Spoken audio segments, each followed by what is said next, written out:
नमस्कार योद्धाओं, कैसे आप सब लोग। आशा आप सब लोग अच्छे होंगे। कल सुप्रीम कोर्ट ने एक ऐसा निर्णय दिया है, उस निर्णय के बाद में राज्य के एक एकाधिकार पर चोट पहुंची है। वो एकाधिकार क्या था कि राज्य कभी भी आपकी संपत्ति को आपसे छीन सकता था। मतलब कि जो संपत्ति आपकी है, जिसका मालिकाना हक आपके पास है, राज्य के पास में कुछ ऐसे आर्टिकल्स हैं संविधान में जिससे उनको अधिकार दे दिया गया था कि संपत्ति छीन लें। तो सुप्रीम कोर्ट ने कल डीवाई चंद्रचूड़ की अध्यक्षता में एक ऐसा निर्णय दिया है कि वो जो एकाधिकार है वो कमजोर हुआ है ना। तो ये जो एकाधिकार कहाँ से आया? संपत्ति मेरी, मैंने पैसे खर्चा किया, मैंने कमाया, मैंने संपत्ति बनाई, पर आप इसका अधिग्रहण कर लोगे, कैसे कर लोगे? ये चीज आई कहाँ से? तो बात करते हैं इसकी पृष्ठभूमि की। पृष्ठभूमि ये है कि जब 1947 में हमको फ्रीडम मिली तो हमको अपनी संपत्ति का अधिकार दे दिया गया। जब संपत्ति का अधिकार दिया गया तो हम इसके मालिक बन गए। पर जो राज था वो भी खुश हो गया। पर राज जैसे जैसे आगे बढ़ा, विकास कार्य करने लगा, तो उसको जमीन की आवश्यकता हुई। और जमीन कहाँ से आएगी? जमीन हमारे आपके पास थी। और हमने क्या किया, कुछ लोग ने कहा चलो ठीक है, रुपए दो, जमीन ले जाओ। लेकिन कई लोगों ने कहा नहीं, जमीन तो हमारा पुश्तों से चली आ रही है, हम जमीन कैसे देंगे साहब, है ना, तो जमीन तो नहीं दे पाएंगे। अब सरकार को रोड वहीं से निकालनी है, तो क्या होगा? सरकार ने आपकी जमीन लेने की कोशिश करी, आप कोर्ट चले गए। कोर्ट ने देखा अच्छा आर्टिकल नंबर 19 वहां पर था ना संपत्ति का अधिकार था, आर्टिकल नंबर 31 अनुच्छेद 31 वहां संपत्ति का मूल अधिकार था। तो सुप्रीम कोर्ट ने कहा कि नहीं नहीं भाई, ऐसा है कि हम आपको यानी राज्य को इन लोगों की संपत्ति लेने नहीं देंगे। अब राज्य सरकार, केंद्र सरकार परेशान। राज्य सरकार मतलब होता है यहाँ पर राज्य यानी स्टेट, जो आर्टिकल नंबर 12 में बताया गया ना, केंद्र राज्य दोनों आते हैं। अब राज्य परेशान, तो राज्य ने क्या किया, तुरंत एक फर्स्ट अमेंडमेंट यानी कि पहला संशोधन पारित कर दिया। उसमें क्या हुआ, उसमें लिख दिया कि हम अब एक बनाने आ रहे हैं नई अनुसूची। पहले 8 थी ना, 9वीं जो 9th शेड्यूल है वो उसी से आई। उसमें क्या लिखा, उसमें बना दिया उन्होंने एक बक्सा। इस बक्से में क्या लिखा उन्होंने लिखा कि हम अगर कुछ भी बनाएंगे, हम कुछ भी अधिनियमित करेंगे, कुछ भी बनाएंगे, अगर इस बक्से के अंदर डाल दिया, जैसे मान लो हमने ए बनाया और ए को हमने इसके अंदर फिट कर दिया, हमने बोला ए बना के डाल दिया। अब तुम सुप्रीम कोर्ट के पास जाओगे तो सुप्रीम कोर्ट को वो ए दिखाई नहीं देगा। मतलब क्या हुआ कि अभी क्या था कि आपके पास आर्टिकल 19 था, हम राज्य सरकार है, केंद्र सरकार है, हमने कहा कि हम एक नया एक्ट बनाए आ रहे हैं, ए नाम उसका। उस ए में लिखा कि हम जब चाहें आपकी संपत्ति ले लेंगे और आपको एक मनमाफिक या एक उचित मुआवजा दे देंगे। तो ठीक, बात तो अच्छी बात है, लोकसभा से पास हो गया, राज्यसभा से पास हो गया, प्रेसिडेंट ने साइन कर दिया और हमने उस एक्ट को डाल दिया इस बक्से के अंदर। अब फिर आप गुस्सा हो गए, आप फिर गए कोर्ट के पास, सर हमारी संपत्ति ले ली। तो कोर्ट ने कहा कि संपत्ति ली, पर किससे ली? वो हथियार क्या है इनके पास? बोले सर एक्ट बनाया उन्होंने। अच्छा एक्ट बनाया, तो सुप्रीम कोर्ट का एक्ट कहाँ है? तू कह रहे सर एक्ट का नाम ये। तो सुप्रीम कोर्ट का सर वो एक्ट हमें दिख ही नहीं रहा है। तो वो सर दिख ही नहीं रहा, क्यों? क्योंकि वो 9 शेड्यूल में, और 9 शेड्यूल में जो कुछ भी चला गया एक्ट, वो कभी भी उसमें कोर्ट हस्तक्षेप नहीं कर सकता। यानी जो न्यायिक पुनर्विलोकन का अधिकार है हमारे कोर्ट के पास में, वो यहाँ खत्म हो जाता है। हालांकि हमेशा नहीं रहा, बाद में अभी 2007 में केस आया था, उससे वो चीज समाप्त हो गई। आईआर का आईलो केस था, उससे समाप्त हो गया। पर हम बात कर रहे हैं, पुरानी बात कर रहे हैं। तो यहाँ क्या हो गया, हमारा जो संपत्ति का अधिकार था केंद्र सरकार ने इनडायरेक्टली छीन लिया। उसके लिए आधार क्या बनाए? हालांकि आर्टिकल 31 था, 19 भी 24 अधिकार था हमारे पास में, लेकिन आधार क्या बनाया? आधार बनाया फर्स्ट अमेंडमेंट को। फिर समय आगे बढ़ा, 1978 आया। ये जो सन याद रखिएगा, 1978 बहुत बहुत बहुत महत्वपूर्ण है हमारे संविधान में। और इसमें क्या हुआ? इसमें हुआ 44, ठीक है, 44th अमेंडमेंट हुआ, 44वां संविधान संशोधन हुआ। उसमें जो आपकी संपत्ति का अधिकार था 19(1)(4) में और 31 को इन्होंने डिलीट कर दिया, खत्म कर दिया। अब जो बचा कुचा आपके पास आधार था वो भी छिन गया। अब आप कोर्ट जा ही सकते हो। अच्छा, खत्म नहीं किया इसको, इन्होंने क्या किया, इसको उन्होंने प्रतिस्थापित किया। कहां किया? वो प्रतिस्थापित किया इन्होंने आर्टिकल नंबर 300A में, 300 का में। यहां था, यहां मूल अधिकार के अंदर था, आपकी हस्ताक्षर थी। सुप्रीम कोर्ट में आर्टिकल 32 में उसको एग्जीक्यूट कराने की गारंटी थी, भैया करना ही पड़ेगा, सुप्रीम कोर्ट कराता। लेकिन अब कहां चला गया? अब चला गया 300A में। अब ये मात्र एक संवैधानिक अधिकार बचा था कि अब सरकार लेगी, मुआवजा देगी, हो जाएगा। तो ये चीज, एक तो ये अधिकार, यानी यहाँ आपका संपत्ति का अधिकार एकदम शिथिल हो गया, कमजोर हो गया। एक तो ये पॉइंट हो गया, ये कोर्ट ने किया। ये तो सरकार ने किया, कोर्ट ने भी किया। कोर्ट ने क्या किया, एक केस आया, रंगनाथ रेड्डी का केस आया, रंगनाथ रेड्डी का केस आया, और 1977 में इसका डिसीजन आया था। 1978 में इसका से बोलते हैं साइटेशन दिया गया। जो अगर सन बोला जाएगा क्या सन इसका, तो 1978 रहेगा। 1978 में इसमें कौन कौन जज थे, ध्यान दीजिएगा, कौन कौन थे इसमें? थे जस्टिस कृष्ण अय्यर, जस्टिस कृष्ण अय्यर। और कौन थे? वाई वी चंद्रचूड़, जो हमारे अभी सीजीआई हैं ना, चंद्रचूड़ जी, इनके पिताजी। कौन कौन थे? इन सब ने निर्णय दिया। क्या निर्णय दिया? कि सरकार लोकहित में, यानी व्यापक हित में, सार्वजनिक हित में आपकी संपत्ति का अधिग्रहण कर सकती है। आधार क्या बनाया? ऐसे तो नहीं जो बोल दो हो जाएगा। आधार क्या बनाया? आधार बनाया आर्टिकल नंबर 39B का। क्या लिखा है? समुदाय के भौतिक संसाधनों का स्वामित्व और नियंत्रण इस प्रकार बटा होगा कि सामूहिक हित का सर्वोत्तम रूप से साधन, यानी कि उपाय हो सके। यानी क्या चीज है? समुदाय के भौतिक क्या होता है? जो हम देख पाते हैं। जैसे जमीन है, हमारी जमीन नहीं लोग दिखाते हैं, नाना दिखाते हैं, वो यहां से वहां देखो सारी जमीन हमारी, वो भौतिक चीजें। हमारे पास कार है, घोड़ा है, गाड़ी, वो सब भौतिक चीजें। उसका स्वामित्व और नियंत्रण कैसा होगा? ऐसा होगा कि सबको मिले। इस आधार को लेकर जस्टिस कृष्ण अय्यर ने और वाई वी चंद्रचूड़ ने एक ऐसा निर्णय दिया जिसमें संपत्ति का अधिकार बहुत कमजोर हो गया। आगे दो और निर्णय हुए। संजीव कोक इंडस्ट्रीज का मामला था, और बाद में वो 1997 का शायद मामला था, है ना। और फिर बाद में एक निर्णय और आया, 1983 का मामला था। फिर 1997 में मफतलाल का मामला आया। इन तीनों निर्णय में ये कंफर्म कर दिया गया कि आप, हमारे पास जो संपत्ति है, अगर बड़ा हित होगा तो आपके लिए जो छोटा हित है वो छीन सकती है। तो कल जो निर्णय आया है, सुप्रीम कोर्ट ने इसको बहुत शिथिल कर दिया है। क्या कहा है वाई वी चंद्रचूड़ ने? अच्छा, इसमें जो निर्णय आया है वो 9 न्यायाधीश की है खंडपीठ, कॉन्स्टिट्यूशनल बेंच, संवैधानिक पीठ है। आपको पता होगा, अगर किसी बेंच में 5 या 5 से अधिक जज बैठते हैं उसको क्या बोलते हैं? संवैधानिक पीठ। और ये जो इससे पहले की पीठ, यानी कि जो सब लोग बैठे ना, सब पीठ बोलते हैं, बेंच। इससे पहले के जितने भी जज होंगे ना, जो भी निर्णय होंगे, सब पर ओवरराइड करेगा, जब तक कि इससे बड़ा वाला मामला ना आ जाए। मान लो अभी कल निर्णय आया, कितने ने? 9 लोग बैठे, उसमें 9 लोग बैठे।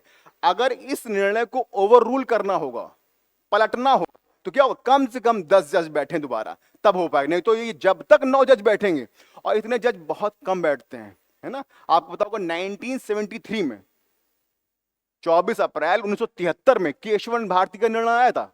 कितने जज थे उसमें? 13 जज थे। 13 दोबारा आज तक नहीं हुए। 13, 11 तो हुआ है, 9 कई बार हुआ है, लेकिन 13 को क्रॉस नहीं कर पाया। इसलिए केशवन भारती का निर्णय क्या है? एक मील का पत्थर है जिसे अभी कभी क्रॉस करना बहुत मुश्किल है। खैर, आते हैं मुद्दे पर वापस। मुद्दा ये था, हमने आपसे कहा कि जो निर्णय आया था उसमें 7-2 से निर्णय लिया गया। इसमें 2 जज हैं, एक है जस्टिस बीवी नागरत्ना मैम, ठीक है, दूसरे हैं सुधांशु धूलिया। इन दोनों ने असहमति, डिसेंटिंग ऑर्डर दिया है। असहमति क्या होता है? इसे बोलते हैं विसम्मति इसकी भाषा में।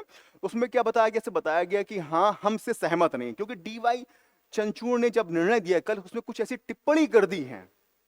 टिप्पणी है कि जैसे कि जस्टिस कृष्ण अय्यर ने जो सिद्धांत दिया था वो डिससर्विस वर्ड बोल दिया। डिससर्विस मतलब क्या होता है? कि जो कुछ कहा वो चीज सही नहीं है। जबकि जस्टिस कृष्ण अय्यर को महान न्यायाधीशों में गिना जाता है ना, महान मानवतावादी न्यायाधीशों में गिना जाता है। तो ऐसा कहना शायद उचित नहीं था, इसीलिए इन मैम ने इनसे थोड़ी सी असहमति दर्शाई। उन्होंने कहा कि जब वो निर्णय लिया गया था ना, 1978 की बात थी। 78 में जो परिस्थितियां अलग थी। जो भी आज हम लोग बात करते हैं कि राज्य का नियंत्रण कमजोर हो, ड्राइविंग फोर्स कम हो, ये कब की बात है? पोस्ट 1991, 1991 की बात है, जब एलपीजी आ गया। तब तो एलपीजी नहीं था, तब सरकार के पास मजबूरी थी, सरकार को जमीन चाहिए थी, तो उस समय निर्णय एकदम कदाचित उचित था, प्रासंगिक था, आवश्यक था। अब ऐसा जो परिस्थितियां बदली हैं उसमें निर्णय बदल गया है। तो निर्णय क्या आया? इन दोनों ने असहमति दर्शाई है, इन्होंने आंशिक, इन्होंने पूर्ण असहमति दर्शाई है। असहमति है कि भैया, राज्य के पास अभी भी चूंकि विकास कार्य कर रहे हैं, मेट्रो बननी है, मेट्रो निकलनी है आपके शहर से, आप करो नहीं भैया, अपना मकान तुम्हारा, जमीन तो रहेगी, उसमें उगे कुछ नहीं है खेत में, लेकिन हम मकान खेत नहीं देने वाले। तो सरकार क्या करेगी? मेट्रो कहां से निकालेगी? इतना रोड कंजेस्टेड हो गई हैं, लोगों को जाना आना है, ठीक है, टाइम कम है, मेट्रो होगी तो तुरंत चले जाएंगे आप, पर मेट्रो नहीं बन पा रही, क्यों? केवल आपके कारण से। तो अब वो निर्णय क्या था? वो निर्णय राज्य के पास होना चाहिए था। पर एक तरह से देखा जाए, कुछ ऐसी चीजें निकल के सामने आ रही थी कि अगर राज्य के पास भूमि का स्वामित्व चला जाए तो शायद आने वाले समय में जो हम लोगों का जो जो एक तरह से देखा जाए व्यक्तिगत अधिकार था, वो कमजोर होने वाला था। इसलिए सरकार ने ये निर्णय, सॉरी, सुप्रीम कोर्ट ने निर्णय ये पलट दिया है। और ऐसा कहा है क्या? ऐसा उन्होंने 39 बी की थोड़ी सी व्याख्या करी है। व्याख्या मैं बताना चाहूंगा। जैसे क्या बोला उन्होंने? उन्होंने कहा कि समुदाय के भौतिक, जो डीवाई चंद्रचूड़ जी हैं, उन्होंने क्या बोला कि इसमें क्या लिखा है? समुदाय के भौतिक संसाधन। तो उन्होंने कहा भैया क्या दो चीजें, संसाधन यानी कि हमारे आपके पास जो चीजें हैं, मान लो हमारे आप देखते हो चुनाव हो रहा है, चुनाव में क्या है कि भैया हमारी बस है, हमारे पास 4-5 बस है, सरकार ने बोला नहीं नहीं बस तो हमें चाहिए भाई, ठीक है, हमें बस में सब लोग भेजें, बस चाहिए। हम ना चाह तो अभी हम बस क्या होता, बारात का सीजन है, हम कहीं भेजते, हमारे पास पैसे आते, आपने बोला नहीं कुछ 1000 रुपए देंगे, अब बस वहीं ले गए। तो बस हमने खरीदी, पर उसका यूज आप करने वाले हो, सरकार करने वाली है ना। तो इन्होंने बोला क्या कि इस जो संसाधन वर्ड है इसमें क्या क्या चीज शामिल होंगी? तो इन्होंने बोला संसाधन कौन से होने चाहिए? भौतिक होने चाहिए और समुदाय का होना चाहिए। तो इन्होंने कहा चंद्रचूड़ जी ने कि समुदाय का मतलब क्या होता है? क्या हमारी आपकी शुक्ला जी की, मिश्रा जी की, इन सबकी संपत्ति, या फिर व्यापक कोई संपत्ति हो, सरकारी संपत्ति? तो इन्होंने यहां स्पष्ट किया कि ना तो यहां हम किसी इंडिविजुअल की बात कर रहे हैं, ना राज्य की बात कर रहे हैं। ये इसको हम समय समय पर डिफाइन करेंगे, कुछ पैरामीटर बना दे रहे हैं, कुछ पैरामीटर बना दे रहे हैं। इस पैरामीटर के आधार, पैरामीटर मतलब कि पैमाना है ना, आधार, ग्राउंड्स, जिसके आधार पर केंद्र सरकार, राज्य सरकार की आपकी संपत्ति का अधिग्रहण कर सकती है, अन्यथा नहीं करेगी, है ना। वो आधार क्या है? देखिए,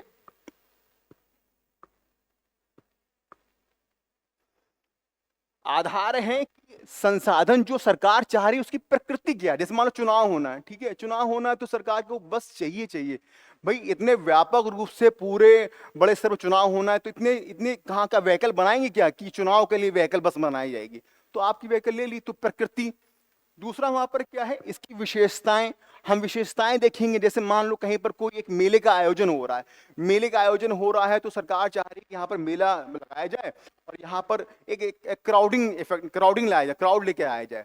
क्राउड कैसे आएगा? जब वहां से बड़ा अच्छा अच्छा होगा। तो आपके पास तालाब था, सरकार ने कहा कि इसमें हम फाउंटेन बनाए थे, तो लोग बड़े खुश हो जाएंगे ना।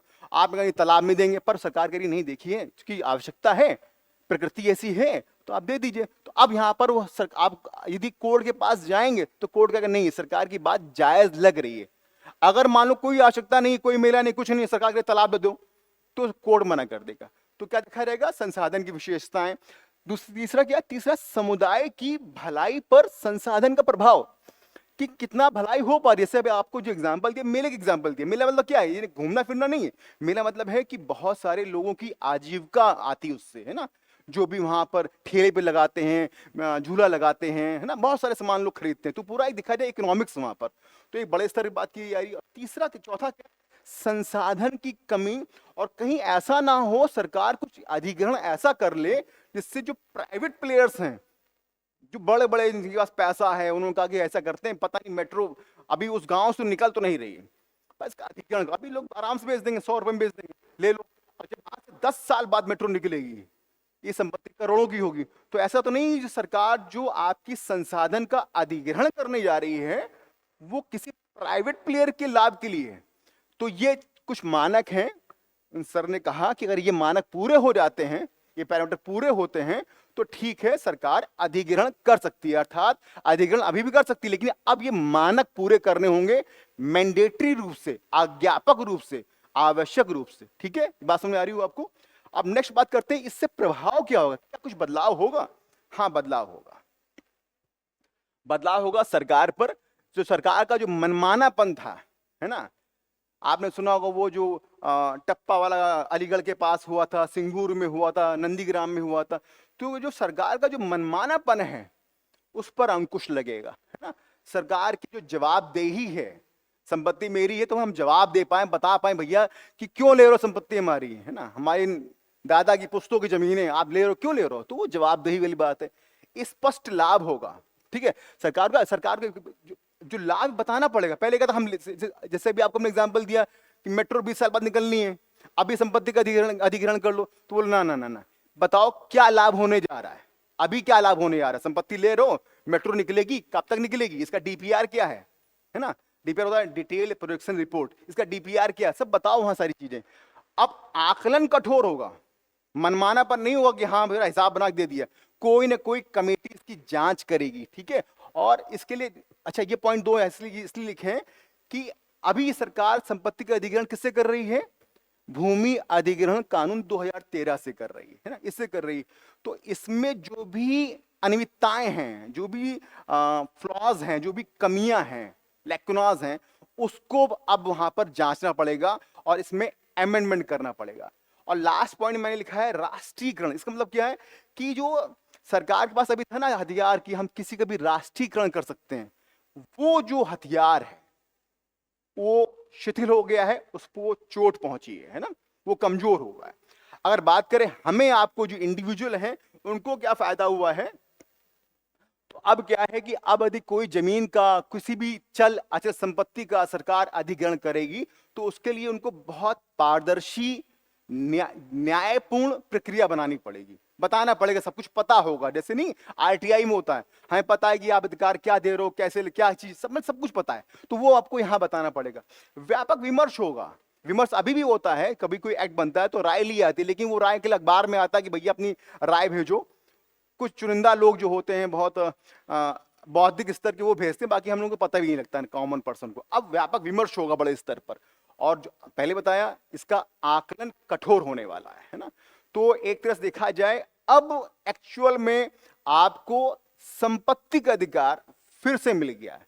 और इसका एक और प्रभाव है, आपको पता होगा इस चुनाव से पहले, इस बार के आम चुनाव से पहले एक प्रस्ताव आया था। वो प्रस्ताव था कि सरकार, कोई सरकार यदि बनेगी तो वो सारी संपत्ति का अधिग्रहण करेगी और फिर उसका समान बंटवारा करेगी, है ना, ऐसा कहा गया था।